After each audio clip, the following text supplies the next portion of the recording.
Sorrisi, allegria e tanta voglia di vivere. Questi gli elementi principali del GREST 2013 organizzato dall'oratorio Don Guanella della parrocchia intitolata alla Madonna della Provvidenza ad Agrigento. I ragazzi giocano e socializzano allo stesso tempo con attività all'aria aperta e l'oratorio mostra per l'ennesima volta il proprio valore come importante punto di aggregazione per la città. Questo è il 20° anno che facciamo il GREST per i bambini qui all'oratorio, abbiamo iniziato lunedì.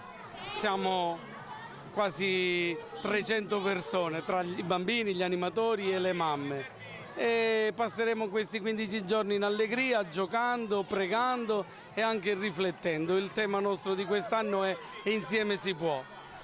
Ecco, di cose ne sono avvenute tante in quest'anno, meno belle e belle, ecco, però il messaggio che si vuole lanciare ai giovani è sempre comunque la speranza, l'ha detto anche Papa Francesco. Esattamente, insieme si può è un messaggio di speranza, perché insieme si può lottare il male, insieme si può gioire, insieme si può costruire.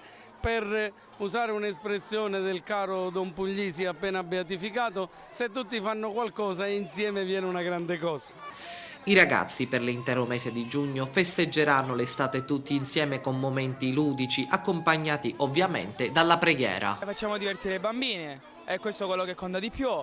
Siamo divisi in diverse squadre.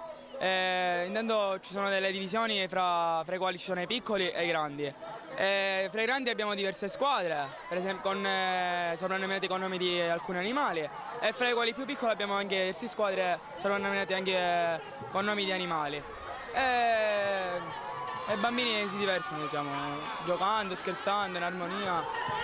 Ma ovviamente ci saranno anche momenti musicali che evocheranno la preghiera, quindi comunque anche dei momenti da quel punto di vista. In chiesa, la mattina facciamo delle preghiere in chiesa, animazione in chiesa e poi con le chitarre cantiamo, con i bonghi e poi andiamo nel salone, facciamo la recita. Si farà anche dello sport? Sì, lo sport, sì, facciamo prima i bambini piccoli, c'è il torneo dei bambini piccoli e poi quello dei grandi.